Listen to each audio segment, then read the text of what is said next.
네, 안녕하세요. 서용범 선생입니다.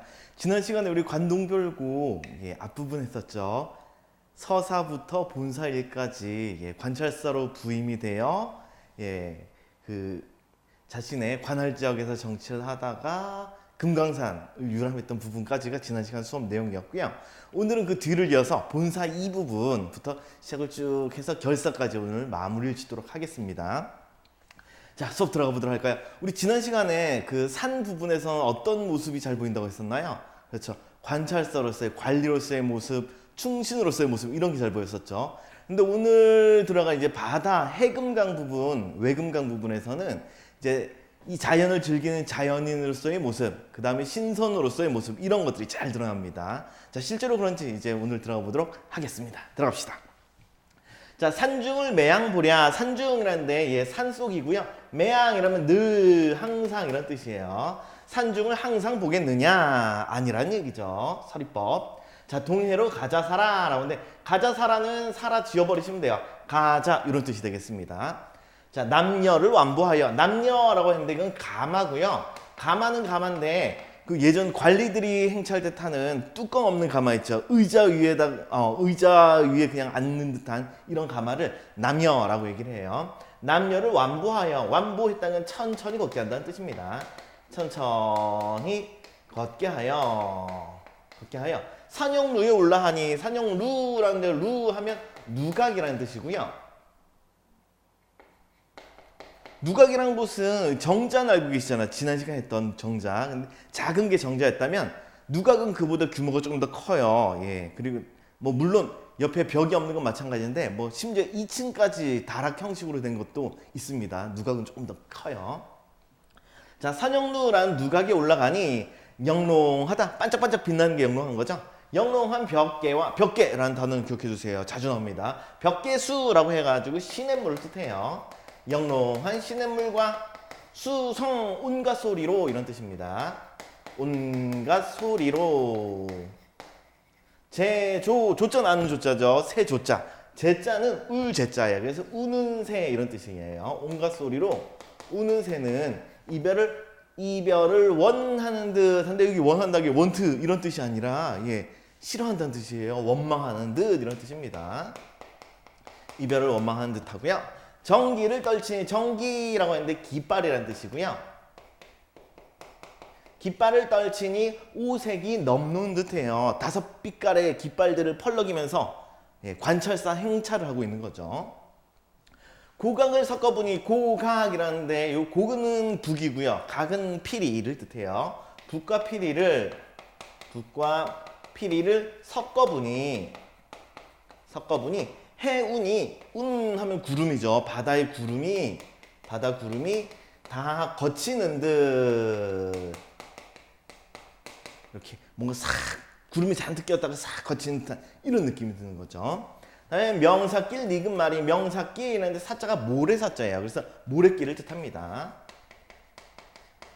모래길 익숙한 말이. 취선이라는데 취한 신선이죠. 이 신선 선자 잘 알아두라고 했었죠. 취한 신선을 빚기 싫어서 비스듬히 싫어서 바다를 곁에 두고요. 해당화라고 해서 꽃이죠. 화자가 꽃화자예요. 그래서 해당화라는 꽃이 핀 곳으로 들어가니 백구야 날지 마라 하는데 백구라는 소재도 중요해요. 백구는 일단 흰 갈매기라는 뜻을 가지고 있어요. 흰 갈매기야. 날지 마라. 너의 벗인 줄. 내가 너의 친구인 줄 어찌 아느냐. 이렇게 되네요. 해석은. 자, 다시 위로 올라갈게요. 산중을 항상 보겠느냐. 동해로 가자. 라고 하면서 산중에서 어디로? 동해로 무엇의 이동이 느껴져요? 그렇죠. 공간의 이동이 느껴지죠. 그래서 공간적 구성을 취하고 있어요. 아무래도 기행문이다 보니까 당연합니다. 자, 동해로 가자. 자, 남녀를 완보한다 그랬는데 여기서 가마라는 소재는 네모 좀 쳐주시고요. 가마 일반인들이 쉽게 탈 수 있는 건 아니었죠. 그렇죠. 이 작가가 관찰사이기 때문에 남녀를 탈 수가 있는 거예요. 그래서 이 남녀를 통해서 작가의 신분, 이 사람이 높은 신분을 가지고 있구나 하는 걸 짐작할 수 있는 소재입니다. 자, 남녀를 천천히 걷게 해서 산영루란 누각에 올라가 보니 아주 영롱한 시냇물과 여기서부터 가로 열어주시고요. 영롱한 시냇물과 온갖 소리로 우는 새들이 이별을 원망하는 듯하다라고 얘기를 했습니다. 자, 여기 이제 아주 중요한 구절이 되는데 일단 수사법부터 좀 찾아보도록 할게요.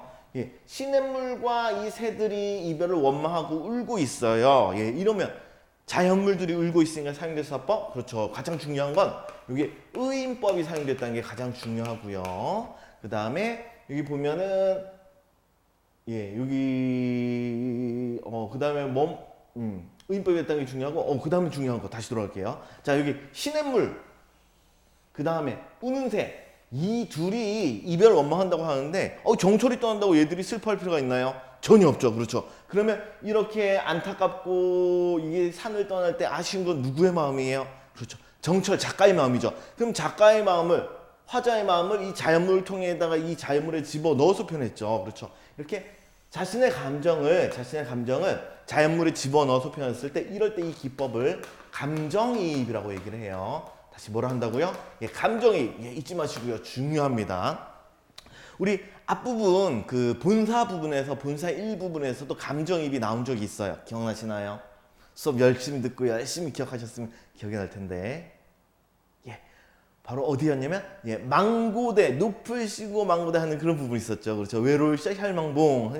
혈망봉이 외롭다. 이런 것들이 바로 감정이입에 해당됐습니다. 연관돼서 잘 나오니까 같이 기억해 주시고요. 이 부분 감정이입 같은 경우에는 현대시라던가 혹은 시조 이런 작품들과 연관돼서 잘 나오니까 다른 문제들도 열심히들 풀어보셔야 돼요.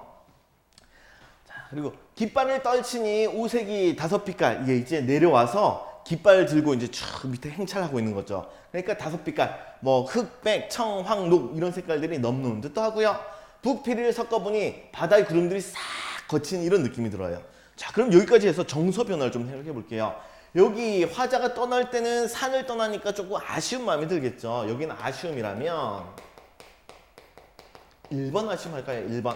자, 그런데 여기 내려가가지고 여기 해운이 다 거친 듯까지 보니까 실제로 바닷길에서 이렇게 행차하다 보니까 구름도 거친 듯 우리 잔뜩 꼈던 구름이 거치면 기분이 좀 시원하잖아. 그렇죠. 그래서 여기서는 두 번째 상쾌함이 느껴져요. 상쾌함.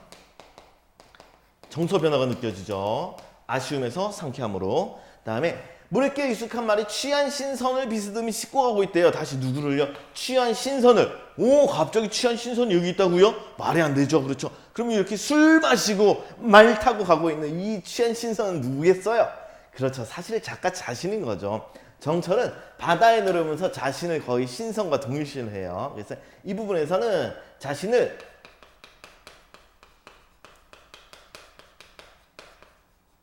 신선에 비유한 표현이 되겠어요. 그리고 신선 나오면 무슨 사상이라고 했나요? 그렇죠. 도교 사상. 여기 도교 사상이 드러나고요.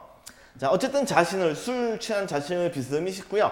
바다를 곁에 두고 꽃핀 곳을 들어가 보니 백구야 날지 마라 너희 보신 줄 어찌 않냐. 근데 이 구절은 오랜만에 대가로를 묶어주시고요. 지난 시간에서 대가로 오랜만에 묶죠. 자, 여기 보면 이 흰 갈매기라는 자연물과 화자가 친구처럼 지내고 있죠. 너 왜 내가 온지 알고 너희 친구인 내가 어찌 온지 알고 이렇게 날아다니냐 하면서 자연과 하나가 된 경지가 느껴져요. 이렇게 자연과 하나가 된 경지를 뜻하는 중요한 한자성어가 있죠. 그렇죠. 기억들 하시나요? 물아일체. 그래서 이런 물아일체와 관련된 구절 같은 경우엔 다른 작품들과 또 연계돼서 잘 나오니까 기억해 두시고요. 그럼 여기까지 해서 화자는 술 마시고 즐기고 있네요. 그렇죠. 즐기는 것을 옛말로 또 풍류라는 단어를 이용하죠. 그래서 여기서는 풍류가 느껴지고요. 그 다음에 화자의 즐거움이 잘 느껴지는 그런 구절이 되겠습니다. 자, 됐으면 밑으로 또 내려가서 다음 구절 계속 보도록 할게요.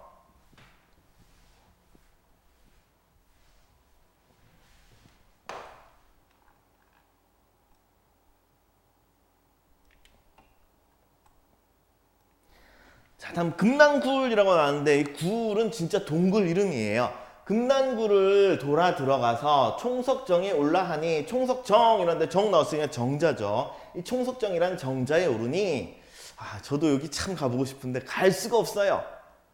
정말 갈 수가 없습니다. 이유는 알다시피 북한 땅이에요. 그래서 통일되면 갈 수 있을 거예요. 이 총석장 앞에 돌기둥이 아주 신비롭게 생긴 돌기둥이 4개가 서 있다고 해요. 예. 그거 참 보고 싶은데 볼 수가 없네요. 자, 다음에 자, 백옥루라고 하는데 백옥루란 누각, 이 누각은 옥황상제의 일단은 이름은 백옥루라고 적어두시고요. 이 백옥루라는 누각은 옥황상제의 누각이었어요.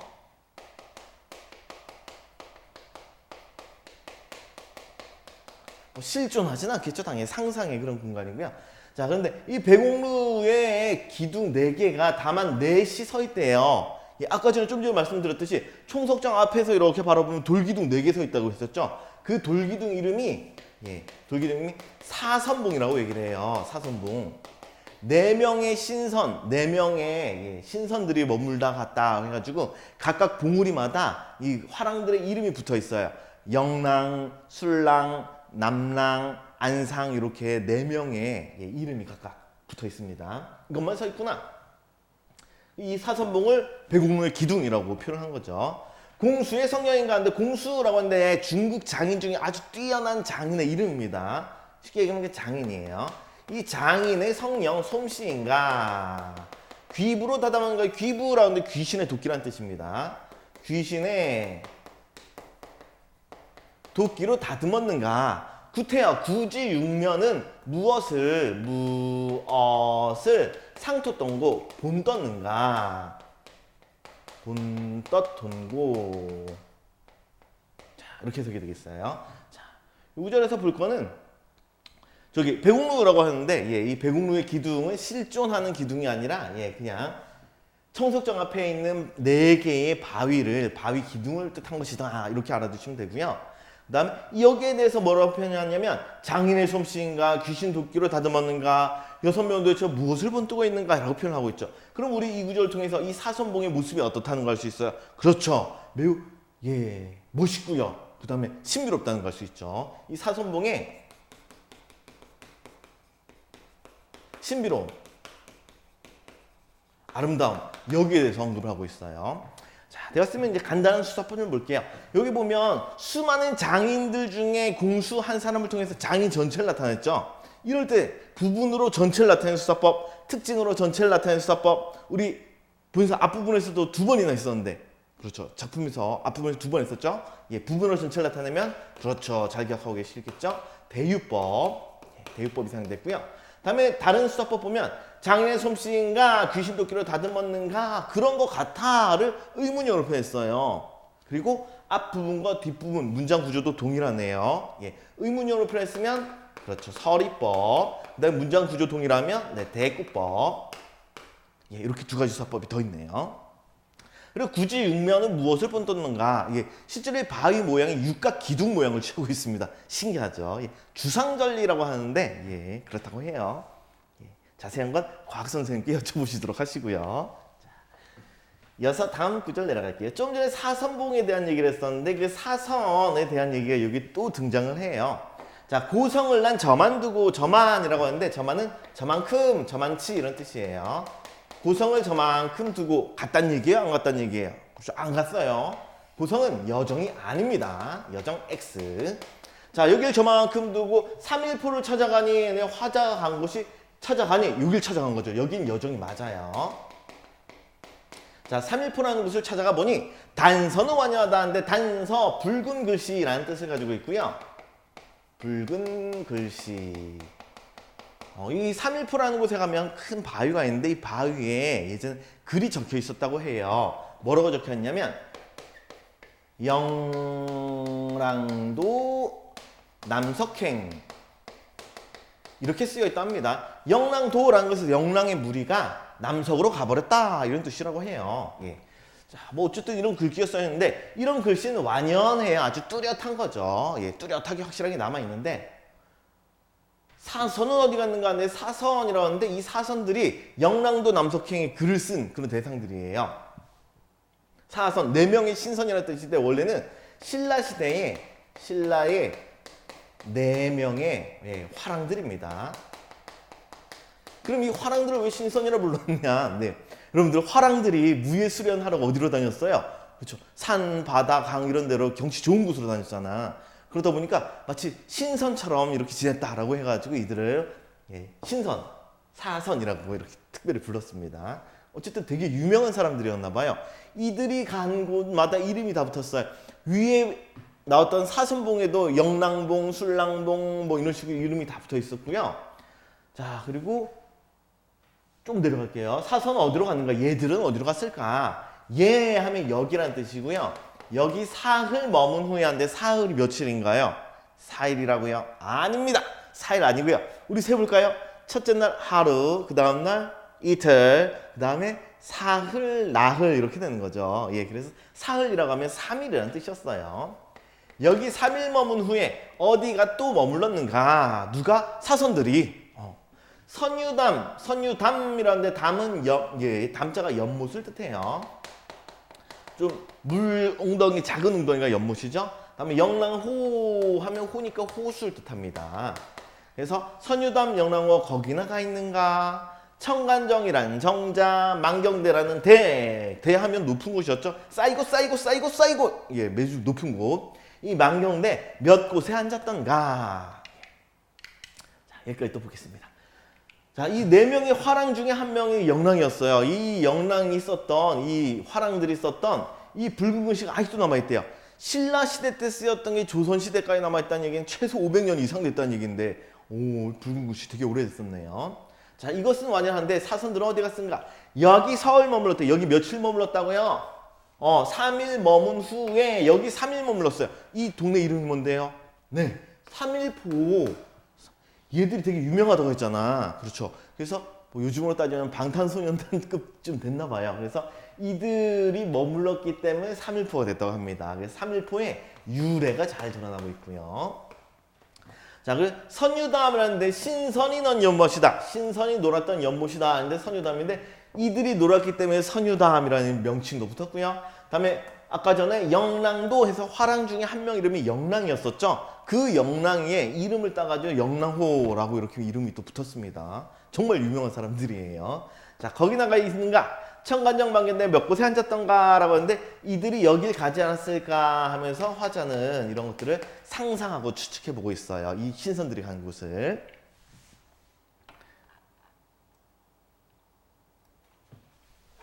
다음 페이지 넘어가도록 할게요. 다음 페이지 이번엔 17쪽이 되겠습니다. 교재 17쪽. 자, 이화는 벌써 지고요. 이화라고 하는데 백꽃이에요. 백꽃. 백꽃은 벌써 지고 접동새가 벌써 발서는 벌써 지고 접동새 슬피 울 때 낙산 지금의 낙산사라고 양양에 있는데 해수욕장도 있고요. 산 중턱에 절이 있어요. 그리고 정말 큰 불상이 있습니다. 나중에 한번 꼭 좀 놀러가 보세요. 경치가 정말 좋습니다. 낙산 동반으로 동반, 반은 언덕 이런 뜻이에요. 그래서 낙산 동쪽 언덕으로 의상대에 올라앉아. 의상대, 그 높은 바위 이름이 의상대고요. 그쪽에 의상대라는 또 정자가 하나 있어요. 정말 작은데 그 정자 이름도 의상대하고 써 있습니다. 의상대에 올라가 앉아서 일출을 보리라. 일출을 보려고 밤중만 일어났어요. 밤중만 한 밤중쯤 이렇게 해석해 주시면 되고요. 밤중쯤 일어나니 우리 일출 보려면 새벽엔 일어나야 되죠. 밤중쯤 일어나니 상운이 집힌 듯해요. 상운, 운자만 아시면 되겠네요. 구름 운자예요. 근데 요 상서롭다, 좋다는 뜻이죠. 길하고 아주 복된 거. 그래서 상서로운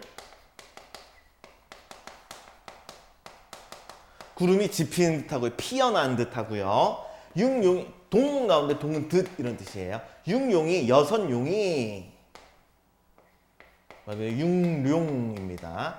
여섯 용이 받치는 듯도 해요. 떠받치고 있는 듯하대요. 바다에서 바다해 한데 바다에서 이렇게 해석하시면 좋고요. 바다에서 떠날 때는 만국이 일위더니, 만국 말 그대로 만 개의 나라, 온 세상을 뜻해요. 온 세상이 일위더니, 일렁이더니, 일렁일렁 이러더니 천중에 치더니, 하늘 위에 완전히 치더니 후발을 해리로다. 해리로다는 것은 헤아리다의 뜻도 있었죠. 하지만 세다의 뜻도 있었습니다. 여기서는 세다 이런 뜻이에요. 코발 하면 모발 알고 계시죠? 모발, 머리카락이에요. 머리카락을 세리로다. 머리카락을 셀 수 있을 정도라는 얘기죠. 자, 다시 올라갈게요. 자, 배꽃은 벌써 다 져버렸어요. 꽃이 지는 계절 언젠가요? 네, 항상 똑같은 데다 떨어지죠. 가을이라고. 아니에요. 꽃이 피어봤자 며칠 가요. 한 2주? 오래 간 거죠. 그렇죠. 꽃 피자마자 금방 져버립니다. 그래서 봄이에요, 봄. 배꽃 봄에 피고요. 봄에 져버려요. 그래서 접동 새슬 피울제라고 해서 벌써 이제 늦봄쯤 된 거죠. 계절적 배경은 늦봄이에요. 3월에 이제 출발했었는데 이제 벌써 늦봄이 됐다는 얘기는 시간이 좀 흘렀네요. 낙산사 동쪽 언덕으로 의상대에 올라가 앉았어요. 화자의 위치는 여기네요. 화자의 여정. 낙산사 의상대에 올라가 있었어요. 자, 올라앉아서 일출을 보려고 밤중쯤 일어났어요. 자, 일출은 네모 좀 치시고요. 별표 좀 치시고요. 해라는 소재가 상징적 의미가 있어요. 고전 문학에서는 이렇게 밝은 존재, 온 세상을 다 비출 수 있는 이런 존재 누가 되겠나요? 그렇죠. 임금이 되는 거죠. 그래서 일출, 여기서의 해는 일은 해일자, 이것은 왕을 상징합니다. 자, 일출을 보려고 밤중쯤 일어나 보니 상서러운 구름이 막 피어나는 듯하고요. 여섯 용이 떠받치는 듯하대요. 뭐 그림으로 한번 그려보자면은, 그림으로 좀 이렇게 보자면은 출렁출렁거리는 바다가 있다고 하면 여기서 이제 해가 막 떠오르고 있어요. 해가 일출을 보려고 해가 막 떠오르고 있는데 구름이 막 떠받치는 듯도 하고요. 여기에 구름이 떠받치는 듯, 여섯 용이 막 받치는 듯하다, 구름이 피어나는 듯 이런데. 요 구름은 진짜 구름이고요. 육룡이 떠받친다는데 요 그림상에서 봤을 때 진짜 떠받치고 있는 건 구름이죠. 그래서 여기서 육룡은 앞에 있는 상운과 동일한 존재예요. 그래서 육룡은 동그라미 치시고요. 얘들은 구름을 빗댄 표현이 되겠어요.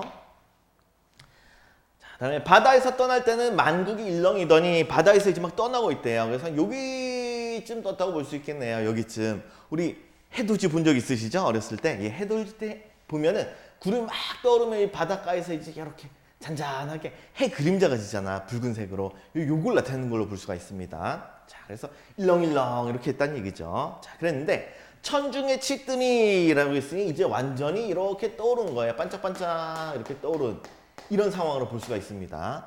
그랬더니 머리카락을 셀 수 있을 정도다. 머리카락을 세리로다라는 건 그만큼 해가 어떻다? 그렇죠. 밝다는 얘기죠. 매우 밝아진 거예요. 자, 그럼 여기까지 봤을 때 해가 상징하는 바는 임금이라고 했었고요. 다음에 요 육룡과 상서로운 구름이 떠받치고 있는데 이 구름은 여기서 구름은 임금을 떠받치는 존재로 볼 수 있잖아. 그렇죠. 긍정적 의미겠어요? 부정적 의미겠어요? 임금을 떠받치는 존재니까 그렇죠. 긍정적 의미죠. 임금을 바치는 바로 누구? 충신. 그렇죠. 충신. 또 누구? 그렇죠. 정철 이런 사람이겠죠. 화자 같은 사람들. 자신이 용이래. 정치가 항상 그런 식이에요. 자, 육룡이 구름이 떠받치는 듯 바다에서 떠날 때는 만국이 일렁이고 있어요. 자, 그럼 우리 여기는 이 상황이니까 일출 전으로 볼 수가 있어요. 일출 전. 그런데 일렁일렁 이런 건 일출 막 하고 있는 중이죠. 일출 중이고요. 근데 이때는 천중에 치뜬이라고 해서 완전히 떠올랐죠. 여기는 일출 후가 되겠네요. 그럼 여기서 문제 하나. 일출 전중 후 이러고 있으니까 무엇에 따른 구성이 이루어지고 있나요? 그렇죠. 전중 후. 그렇죠. 시간의 흐름에 따른 구성. 여기서는 시간의 흐름에 따른 구성이 나타나고 있다는 거 요거 알아두셔야 됩니다. 그리고 해 상징적 의미. 자, 조금 내려갈게요. 자, 어쨌든 글쓴이는 의상대에 앉아서 해돋이를 보고 있어요.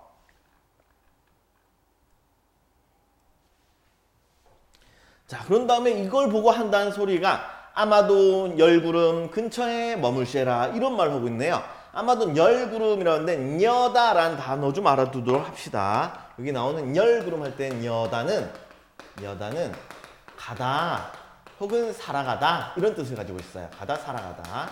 여기서는 가다의 뜻으로 사용됐습니다. 그래서 아마도 열구름은 지나가는 구름 근처에 머물세라. 여기 보면 리을세라 나와 있네요. 리을세라도 잘 알아두셔야 되는 구절입니다. 어쩌고 리을세라라고 하면 우리 할머님들이나 할아버님들도 여러분들이 어렸을 때 이런 말씀 하셨어요. 아이고 우리 손주 넘어질세라. 아이고 우리 손주 다칠세라. 다칠까봐 어떻다? 걱정된다는 뜻이죠. 그래서 리을쉐라는 뭐뭐 할까? 두렵구나. 걱정이구나. 이런 뜻이에요. 그러면 머물쉐라는 해석 어떻게 하겠어요? 예, 그렇죠. 리을쉐라 붙어서 머물까 두렵구나 이러면 되시는 거죠. 예, 머물까 두렵구나.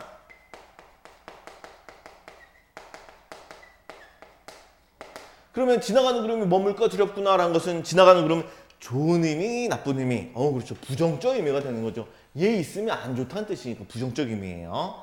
시선은 어디 가고 왔는데 시의 신선이라고 해서 중국에서 정말 유명한 시인 이태백을 얘기해요. 이백 시인. 우리 앞부분에서는 이적선이라는 표현이 있었죠. 적강한 신선이다 해서 적선이라는 표현이 있었고요. 시의 신선이라고도 얘기를 해요. 이백은 어디 가고요. 해타만 남았나니. 근데 해타라면 침과 가래라는 뜻을 가지고 있어요. 더럽네요. 침과 가래. 그런데 이 침과 가래라는 말이 나쁜 뜻이 아니고요. 예, 어떤 사람의 입에서 튀어나온 좋은 말들이나 글을 해타라고 얘기를 해요. 명언, 명구절 이런 뜻인 거죠. 그래서 훌륭한 글만 이렇게 해석하시면 되겠어요. 훌륭한 글만 남았나니. 남았구나. 천지간의 장한, 굉장한 이런 뜻이고요. 굉장한 기별, 소식이 자세히도 해놨구나, 적었구나.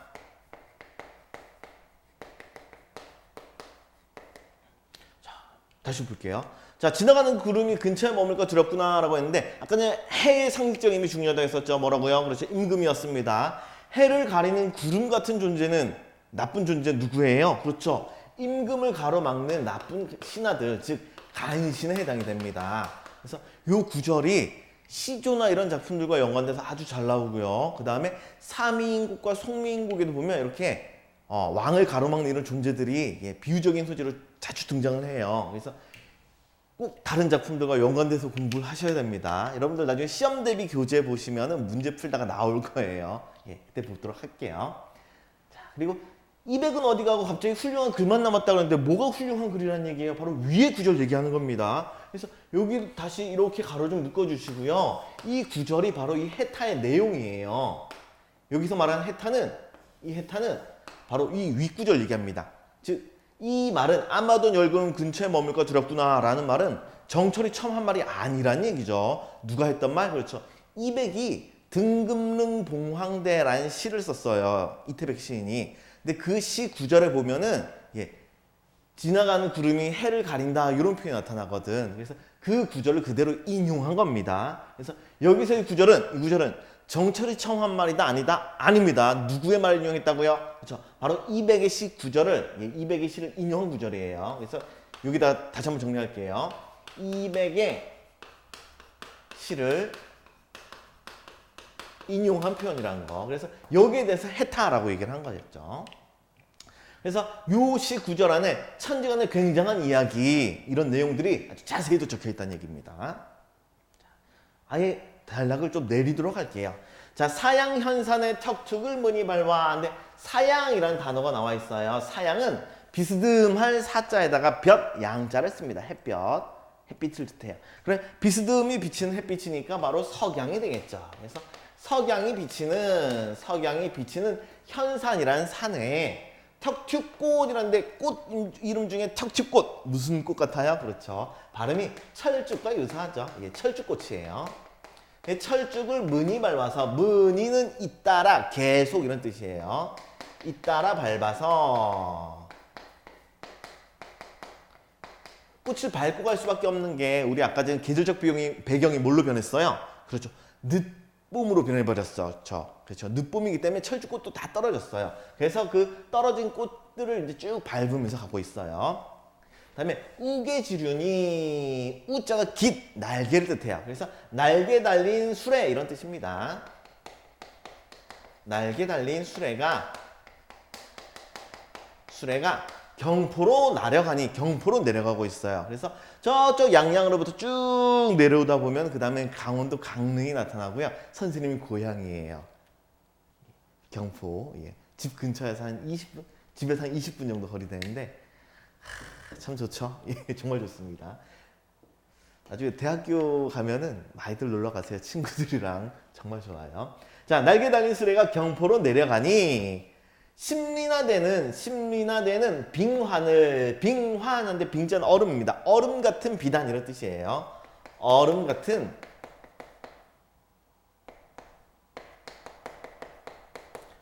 비단을 다리고 다시 다렸어요. 비단을 쫙 편 거죠. 근데 심리나대인데요. 무지하게 넓네요. 장송, 송하면 소나무입니다. 큰 소나무가 울창하다는 뜻이에요. 울창한 속에 스카장은 실컷 이런 뜻이에요. 실컷 펴졌으니 물결도 자도 잘구나 잔잔하다는 뜻이에요. 물결도 잔잔하기도 잔잔하구나. 모래를 해리로다. 해리로다 또 나왔네요. 해다 하면 세다 이 뜻이 있죠. 모래를 세리로다. 자, 그럼 그림을 통해서 좀 생각을 해보면은 쭉 날개 달린 수레를 통해서 내려보니까 아주 심리화되는 큰 이런 넓은 비단이 있고요. 이 비단, 얼음 같은 비단이 있고요. 이게 소나무가 울창한 속에 실컷 펼쳐져 있다고 합니다. 펼쳐졌는데 물결이 잔잔하다는 표현을 썼어요. 그럼 여기서 비단 진짜 비단이다 아니다? 아니란 얘기죠. 예, 사실은 물이었던 거예요. 물. 예, 여기 이렇게 둥그런 물이 정체가 경포 호수예요. 예, 그래서 다시 올라가서 자, 날개 달린 수레를 타고 내려오고 있는데 여기 가로 좀 묶어주시고요. 날개 달린 수레. 실제로 수레에 날개가 달렸나요? 아니죠. 날개 달린 수레 누가 타겠어요? 네, 신선들이 탑니다. 그러면 이 수레를 타고 실제로 내려오고 있는 사람은 누구? 그렇죠. 정철. 그 얘기는 자신은 곧 누구다? 신선이다. 또 나왔네요. 그렇죠. 여기에서도 화자 자신을 신선에 비유를 해서 또 표현하고 있네요. 아주 그냥 병이에요, 병. 예.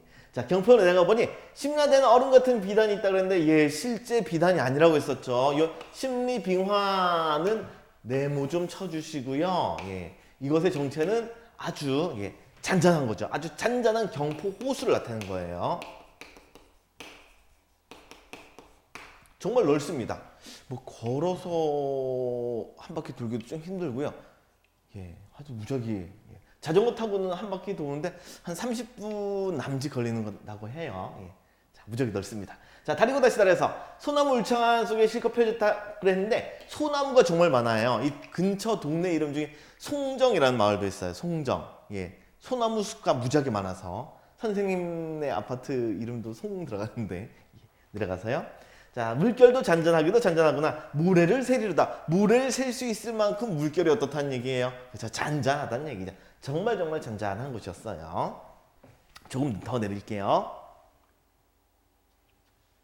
자, 고주해람하여. 고주 한데 주자가 배주자입니다. 외로운 배라는 뜻이기 때문에 이건 한 척의 배 이렇게 해석하시면 돼요. 해석할 때는 배 한 척을 이렇게 해석합시다. 배 한 척을 해람하여. 해람 풀해자예요. 그래서 띄어서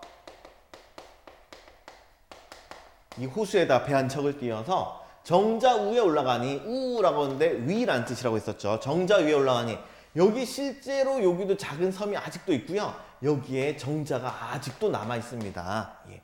자, 여기로 올라가 보니 화자가 여기 있다는 얘기죠. 정자 위에 올라갔어요. 강문교 넘은 곁에 대양이 거기로다. 강문교 무슨 교? 한남대교 하듯이 교예요. 다리란 뜻입니다. 강문교라는 다리를 넘은 곁에 대양이 거기로다. 대양 할 때 양자가 태평양 대서양 할 때 그 양자거든요. 무슨 양자? 그렇죠. 바다죠. 넓은 바다예요. 바다가 거기로다. 그다음에 종용하다 하는데 조용하다는 뜻이고요. 조용하다 이 기상이 그다음 활원하다. 멀 원자고요. 활자는 광활하다는 뜻이에요. 그래서 멀고 광활하다. 멀고 광활하다. 저 경계가 이 도곤이라는 단어는 앞에서도 나왔었는데 무엇 보다라는 뜻을 가지고 있죠. 이보다 갖춘 데가 지읒받침에 갖춘 데가 또 어디 있단 말인가. 고사는 옛 이야기라는 뜻이죠. 홍장이라는 기생과 관련된 옛 이야기를 헌사타리로다. 헌사하다라는 데 야단스럽다 이 뜻이었어요.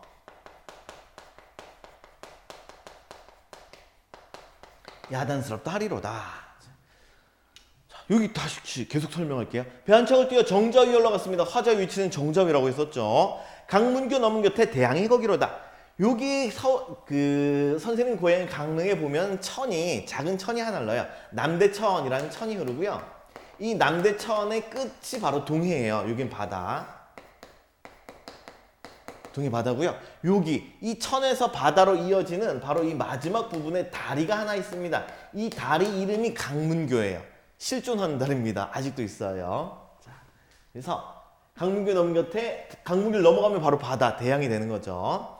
조용하다 이 기상, 이곳의 기상이 조용하다는 얘기죠. 그럼 여기서 이곳이라면 화자랑 가까운 곳, 화자가 있는 곳 어디예요? 그렇죠. 경포 호수. 화자가 있는 이 경포는 정말 조용한 곳이에요. 다음에 멀고 광활하다 저 경계, 화자는 여기서 대양이 거기로다 해서 어디를 보고 있었어요? 저기 멀리 바다를 보고 있었죠. 그래서 멀고 광활하다 저 경계라는데 저기는 바다를 뜻합니다. 즉 바다의 경계니까 수평선쯤 되는 거죠. 정말 아득히 멀겠죠. 그래서 이보다 갖춘 곳이 또 어디 있단 말인가? 더 갖춘 곳이 있단 얘기예요? 없단 얘기예요? 없다는 말이죠. 그렇죠. 그만큼 이곳이 어떻다? 모든 걸 다 갖추고 정말 아름답다는 뜻입니다. 제가 아까 좋다고 했잖아요. 꼭 한번 가보세요. 또 어디 있단 말인가? 라고 했는데 사용대사법은 네, 서리법이 될 것이고요.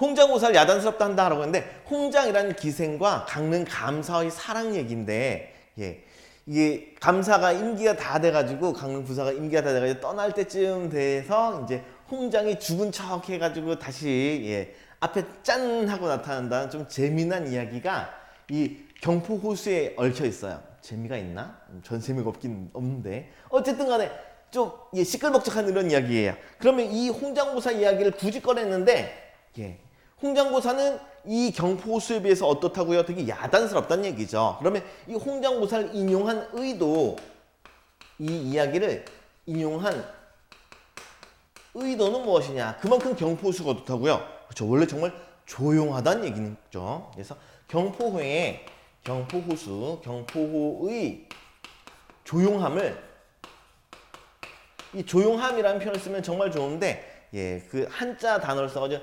정밀미라는 단어를 써요. 다시 무슨 단어? 정밀미 이 단어를요. 아름다울 미자 써서 정밀미. 이 조용함을 강조하기 위해서 굳이 홍장고사를 썼구나 이렇게 알아두시면 되겠습니다. 자, 다음 구절 또 내려갈게요. 자, 강릉 대도호. 제가 계속 강릉 얘기하고 있죠. 예전에 경포는 강릉과 별개였는데 지금 강릉이 넓어졌어요. 그래서 경포, 정동진 이런 것도 전부 다 주문진 이런 것도 전부 다 강릉시에 포함이 됩니다. 지역 주민? 자, 어쨌든 강릉 대도호라는데 대도호는 대도시라는 뜻이고요. 강릉 대도시 풍속이 좋으시고 좋구나 이런 뜻이에요. 풍속이 좋구나. 정말 사람들 조용하고 순박하고 이런 곳입니다. 절효종문이라는데 예전에 이 효자나 충신 18을 위해서 마을에서 상을 내려줬는데 그 상이 문이에요. 문. 이 마을 입구의 어귀에다가 문을 H자 모양, 요즘으로 따지면은 미식축구 골대 모양 알고 계시죠? H 모양. 그런 골대 모양의 문을 세워줍니다. 붉은색 문. 그래서 여기는 효자, 충신, 연려문 이렇게 적어두세요. 효자, 충신, 그 다음에 연려문이 골골이 벌었으니, 골골이 한데 고을마다 이런 뜻이에요. 고을마다 벌어져 있다는 얘기죠. 이건 적어드릴게요. 벌어져 있으니, 벌려져 이렇게 적으시면 안 돼요. 벌려졌다는 것은 이렇게 다리 사이가 벌어지는 게 벌려지는 거고요. 벌어졌다는 것은 어떤 쭉 널려 있다, 일이 벌어졌다 이렇게 할 때 벌어지다 이런 뜻이에요. 자, 마을마다 벌어져 있다는 얘기는 정말 많다는 얘기죠. 그래서 비옥가봉이 비옥가봉 하다는 얘기는 즐비한 집마다 벼슬을 줄만하다는 뜻이고요. 사람들 모두 벼슬을 줄만하다는 것은 세상 살기가 정말 좋다는 얘기죠. 우리가 알고 있는 단어 중에 정말 아름답고 평화로운 세상을 뭐라고 해요? 그렇죠. 태평천하. 그렇죠. 태평성대라는 표현을 쓰죠. 그래서 여기서 태평성대 이렇게 해석을 해주시면 돼요. 태평성대가 이제도 있다 하겠다. 지금도 있다고 하겠다. 그만큼 정말 태평스러운 곳이죠. 실은 이 강릉 출신의 위인들이 많이 있습니다. 예. 여러분들 5,000원짜리 보면 누가 있어요? 그렇죠. 율곡이. 5만 원짜리에는 그의 어머니인 신사임당. 다 강릉 출신이고요. 그 다음에 여러분들 한글, 최초의 한글 소설 뭘로 알고 있나요? 홍길동전의 작가가 누구예요? 허균 알고 계시죠? 허균도 강릉 출신이고요. 그 다음에 허균의 누이 규원가라는 작품을 쓴 아주 유명한 여류 작가가 있는데, 네, 허난설원이라는 분도 강릉 출신입니다. 예, 위인의 고장이죠. 선생님을 비롯해서 네, 선생님 같은 위인들이 많이 나오고, 죄송합니다. 농담이었습니다. 용서하세요. 네, 그렇다고 이거 끄지 마시고요. 계속 좀 보세요. 자, 내리도록 할게요. 화면. 자, 강릉 구경을 하고 나서 다음으로 이제 밑으로 아랫동네로 계속 내려가고 있어요. 남쪽으로 쭉 내려갑니다. 자, 진주관이라는 건물이고요. 죽서루라는 누각이에요. 대죽자죠. 죽서루, 누각. 50천이라는데 선생님 강릉에 남대천에 있다 했듯이 여기 죽서루에는 50천이라는 냇물이 흘러요. 그래서 50천 나린물이 흘러내리는 물이 태백산 그림자를 동해로 담아가니, 실제로 예, 이게 뭐 이렇게 산에서 물이 줄줄줄줄 흘러간다고 하면은 당연히 동해로 흘러내려가겠죠. 지금 영동 지방이니까 여기서 이렇게 쭉 담아가서 이 태백산 그림자도 이렇게 동해로 담아가고 있다고 해요. 그러니까 찰하리는 발음 그대로 하면 차라리 이렇게 되겠어요. 차라리. 한강의 목명은 현재 서울의 랜드마크라 할 수 있는 산이 있죠. 어느 산? 서울 구경한다고 하면 예, 항상 요 산을 들르죠. 그렇죠. 남산의 옛 이름이에요. 자, 차라리 한강의 남산에 다히고자, 닿게 하고자 한다 이런 뜻이죠. 닿게 하고 싶다.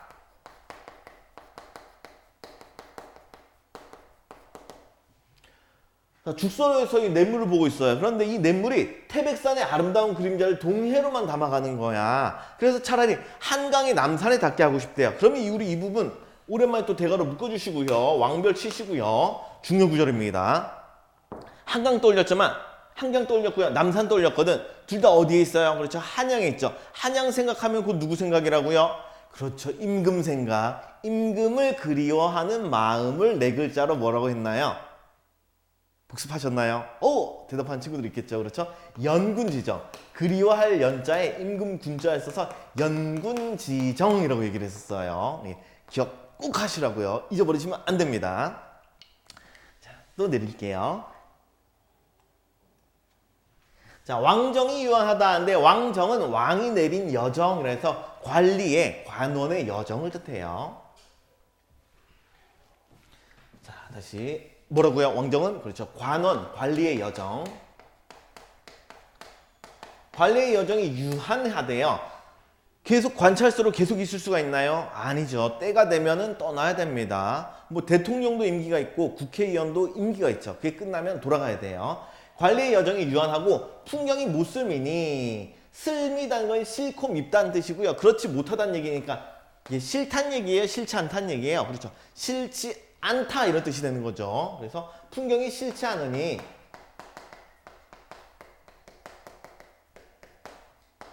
유해가 하도하시라. 유해라는 회는 회포, 마음속에 품고 있는 마음들을 회포라는 표현을 쓰죠. 그래서 그윽한 회포도 많기도 많구나. 객수도 둘 데가 없다. 객수라고 하는데 나그네의 시름 이런 뜻이에요. 나그네 시름도 둘 데가 없다. 선사를 띄어서 선사라는데 신선 선자에다가 뗏목이라는 뜻이에요. 신선의 뗏목.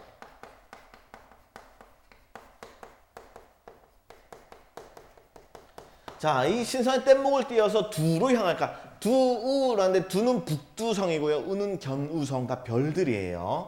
북두성과 견우성으로 향할까? 즉 별나라로 가버릴까? 선인 신선이죠. 신선을 찾으려 단혈이란 동굴에 머물까? 여기까지로 볼게요. 자, 관리의 여정이 유한하고 풍경이 싫지 않다고 했어요. 그러면 왕정이 유효하다는 얘기는 남아있을 수 있다 없다? 없다. 그렇죠. 다시 돌아가야 돼요. 그런데 풍경이 싫지 않다는 얘기는 풍경 더 구경하고 싶다는 얘기예요. 가고 싶다, 가기 싫다? 그렇죠. 가기 싫다는 얘기죠. 남아있고 싶다는 얘기예요. 그럼 우리 이 구절 가로 좀 묶어주시고요. 왕별 좀 쳐주시고요.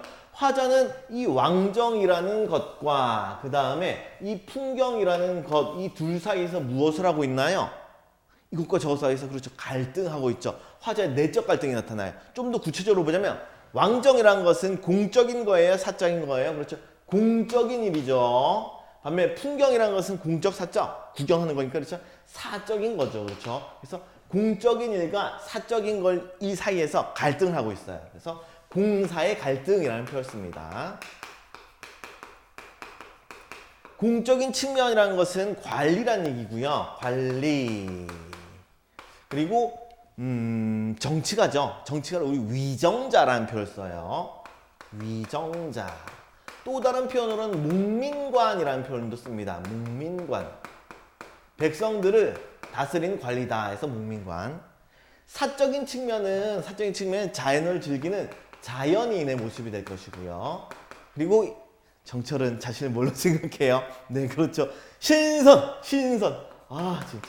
신선사단. 끔찍합니다. 자, 이 둘 사이에서 그래서 왕정과 풍경 사이에서 갈등을 하고 있는 게 이 부분의 내용이에요. 이 부분까지 다 그런 내용이고요.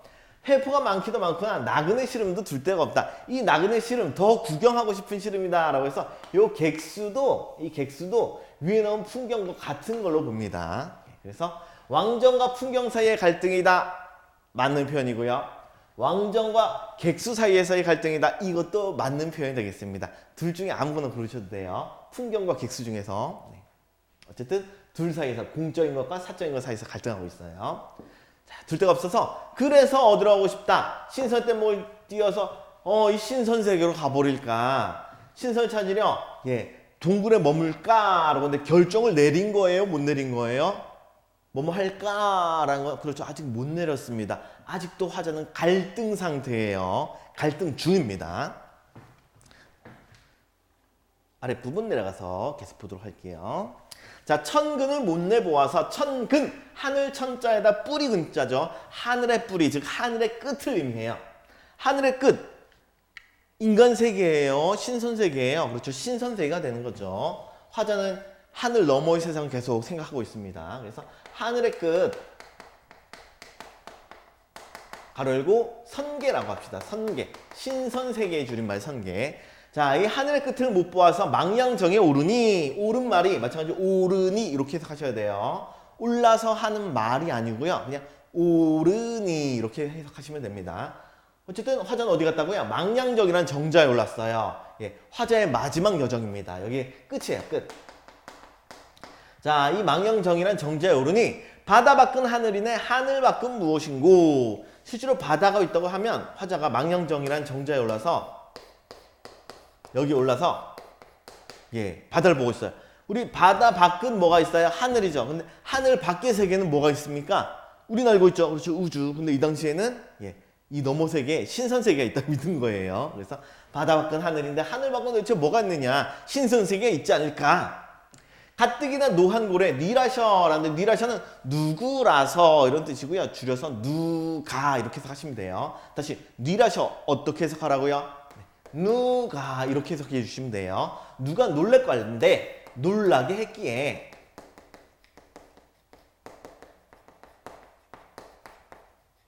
누가 노한고래를 성난고래를 놀라게 했기에 불거니 뿜거니 어지러이 구는가. 누가 이렇게 불거니 뿜거니 하고 있는 거예요?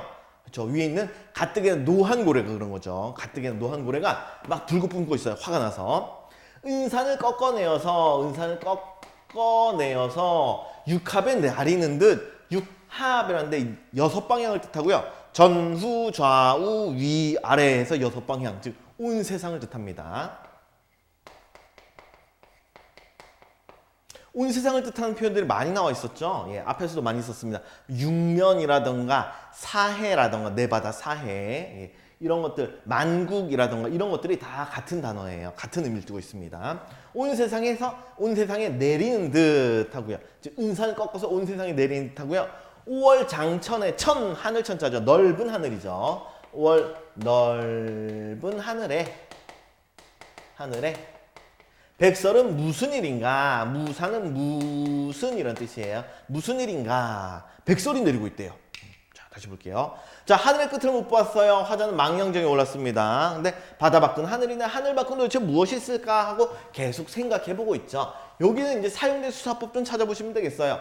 무엇인가? 바다 밖은 하늘인데 하늘 밖은 무엇인가 해서 무엇 밖은 무엇, 무엇 밖은 무엇. 문장 구조가 동일하니까 대꾸법이 사용됐고요. 그 다음에 여기서 알아두셔야 되는 수사법이 하나 있습니다.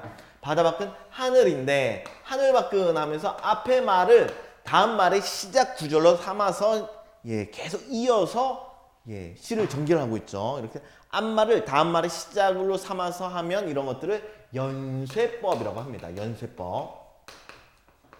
우리 살인사건 중에서도 비슷한 유형이 계속 반복되면 연쇄살인이라고 하잖아요. 마찬가지로 비슷한 게 반복되는 거예요. 이게 연쇄법입니다. 물론 바다, 하늘 뭐 이런 것들 반복도 되고 있어요. 반복법도 당연하고요. 자, 내립시다. 자, 가뜩이나 성난고래를 누가 놀라게 했길래 붉은 품권이 어저렇게 구는가 해서 여기에 갑자기 성난고래가 튀어나왔어요. 뿅. 고래가 화가 났어요. 이렇게 해야지 화가 난 건가요? 자, 화가 났습니다. 그래서 막 불고 뿜고 이러고 있습니다. 그런데 실제로 동해 앞바다에 이렇게 큰 고래가 나타나서 화를 내고 있다고요? 말도 안 되는 얘기죠. 자, 실제로는 이게 파도를 나타내고 있어요. 다시 뭐라고요? 노한고래 정체는 아주 성난 파도입니다. 노한고래는 아주 큰 파도를 귀한 거예요. 요거 별표 치시고요. 다음에 붉은 품권이 어지럽게 구는가? 파도가 막 치고 있는 거죠. 은산을 꺾어서 온 세상이 내리는 듯하다 하는데 여기에 갑자기 바다에 은색 산이 있다고요? 이것도 말이 안 되는 거죠. 파도의 윗부분이 하얀색이거든. 그래서 여기서 이 은산도 파도를 나타내고 있어요. 다음에 5월 넓은 하늘에 백설은 무슨 일인가? 5월달인데 눈이 내리겠어요? 당연히 안 내려요. 안 내립니다. 그럼 여기서 백설의 정체는 뭐예요? 그렇죠. 파도가 부서져서 내려오는 물보랄 얘기예요. 그래서 백설도 동그라미 치시고요. 얘도 파도 가로 열고 물보라 이렇게 적어두세요. 그래서 노한고래, 은산, 그 다음에 백설 공통적으로 전부 다 파도를 나타내고요. 상대수사법은 뭘까요? 원관념 대신 다 보조관념을 표현했죠. 보조관념을 표현했으니까 수사법은 원관념을 숨기고 보조관념을 표현했으니까 은유법. 전부 다 공통된 수사법은 모두 은유법이에요. 셋 답니다. 고래, 은산, 백설 모두 공통적이에요. 자, 되었으면 우리 이 구절, 여기 이 파도 나오는 부분, 망량정에서 화자는 파도를 보고 있는데 이 파도 부분, 이 파도 지금 잔잔한 거예요? 엄청나게 큰가요? 불고 뿜고 온 세상 막 내리는 것 같고, 그렇죠. 무지하게 큰 파도, 그렇죠. 아주 거센 파도가 나타나요. 거센 파도.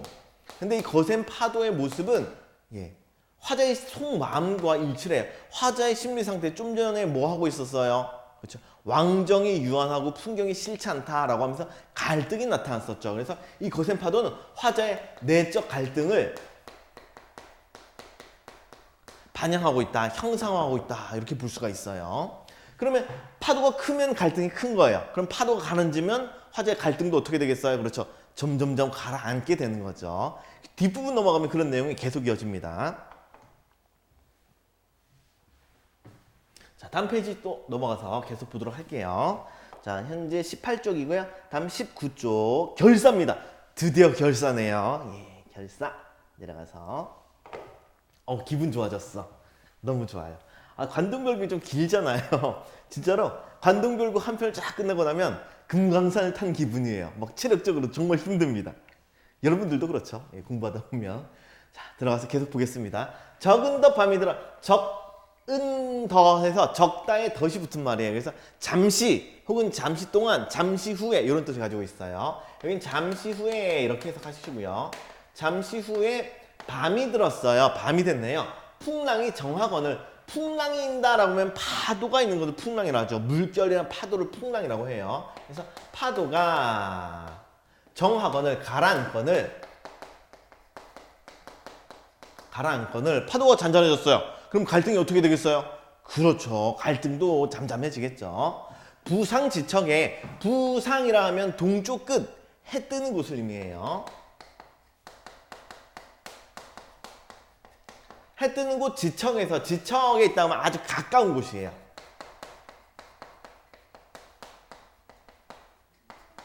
해 뜨는 곳 가까운 곳에서 즉 동쪽에 있는 거죠. 바다 동쪽 끝에서 명월을 기다렸어요. 명월 달을 기다리고 있는 거죠. 서광천장이 서광이 비친다라고 하면 아주 상스러운 빛이 비치는 거고요. 천장이라면 천길이나 되는 아주 긴 빛이 비치고 있어요. 다 묶어서 천길이나 되는 상서로운 빛이 이렇게 해석해 놓을게요. 천길이나 되는 상서로운 빛이 배는 듯, 배는 보이는 듯 이렇게 해석하시면 돼요. 보이는 듯 숨는구나. 화자가 달빛을 기다리고 있는데 이 상서로운 달빛이 보이는 듯 숨어버렸어요. 주렴을 걷어버렸고요. 주렴이라는데 옷 구슬을 꿰가지고 구슬을 꿰어서 만든 커튼같이 쭉쭉 늘어놓은 것들 있죠. 이런 것들을 발이라고 얘기를 해요. 어디서 쉽게 볼 수 있냐면 여러분들 중국집에 동네 중국집 보면 문 앞에 이렇게 커튼 쳐져 있는 거 있죠. 식당 앞에. 그게 바로 발이에요, 발. 자, 구슬발을 커튼. 구슬발을 다시 걷고요. 옥계는 계단이라는 뜻이에요. 이 옥계단을 다시 쓰면 계명성이 솟도록 계명성이라는 성은 실제 별은 아니고요. 어디냐면 우리 새벽이나 초저녁 때 잠깐 보이는 건데 새벽이 잘 보이기 때문에 샛별이라는 이름이 붙어 있어요. 금성이죠, 금성. 그래서 샛별이 솟도록 샛별이 솟도록 고추 한 자 꼿꼿이 아주 반듯하게 꼿꼿이 앉아서 바라보니 뭘 보고 있어요? 화자는 뭘 보고 싶어요? 저 명을 보고 싶은 거죠. 계속 하늘을 보고 있습니다. 하늘을 바라봤는데 백년화 한 가지를 뉘라션 아까 나왔었죠. 누가 보내셨는가? 그럼 백년화라는데 백자는 무슨 백자예요?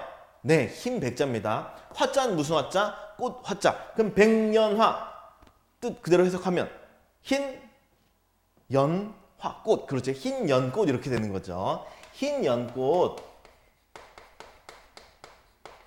한 가지를 누가 보내셨는가? 화자가 보니까 갑자기 밤하늘에 연꽃이 나타났대요. 자, 올라가서 다시 정리할게요. 자, 잠시 후에 밤이 들어 파도가 가라앉았어요. 파도가 가라앉았다는 얘기는 화자에 무엇도 가라앉는다고요? 그렇죠. 갈등. 그렇죠. 내적 갈등이 해소될 것이다 하는 것을 암시를 하는 구절이에요. 자, 해 뜨는 곳 가까운 곳에서 해가 뜨는 곳에서 달도 뜨겠죠. 동쪽에서 해 뜨는 곳 가까운 곳에서 명월을 기다리니 화자가 기다림의 대상 명월. 명월은 또 네모치고 별표임치시고요.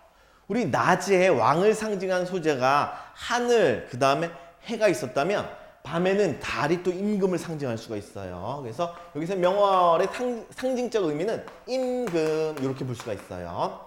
이 달을 기다리니 천길이나 되는 상스러운 빛이 보이는 듯 숨었어요. 여기까지 끊었어. 여기까지 끊어서 달을 보려고 했는데 안 보여 숨어버렸어. 여러분들 사랑하는 남자친구 여자친구 아니지? 사귀기 전에 썸 타는 남자친구 여자친구가 있어요.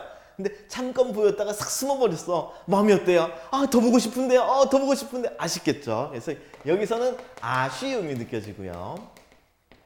다음에 구슬발을 다시 걷고요. 옥 계단을 다시 쫙 쓸어버렸습니다. 딱 쓸고 샛별이 솟을 때까지 새벽이 된 거죠. 이런 샛별이 솟을 때까지 꼿꼿이 앉아 바라보고 있어요. 화자 뭐 했어요? 커튼 다 걷어버렸고요. 그 다음에 계단도 깨끗하게 청소도 했고요. 그 다음에 바른 자세로 새벽까지 꼿꼿하게 앉아버렸어. 달을 기다리고 있습니다. 어떤 자세? 그렇죠. 경건한 자세가 나타나는 거죠. 그래서 여기는 아쉬움, 여기는 경건함. 그런데 하늘 보고 있는데 연꽃이 피었어요. 그럼 연꽃의 정체는 뭐가 되겠나요? 흰 연꽃.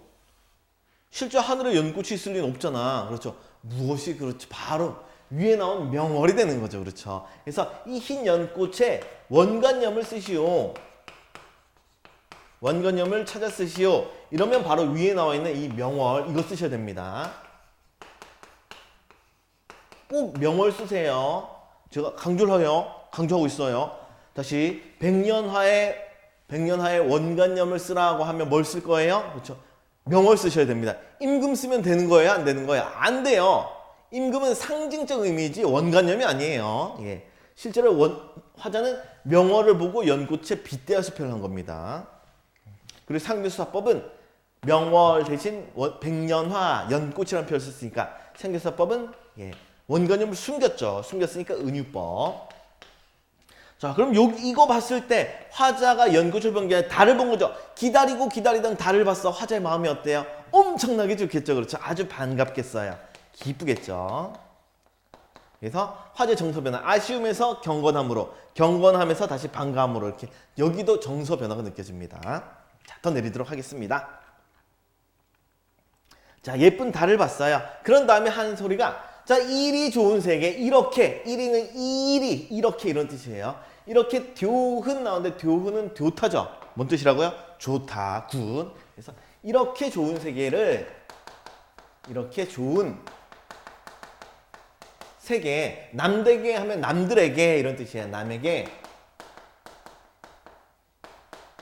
다 배고죠. 배는 아까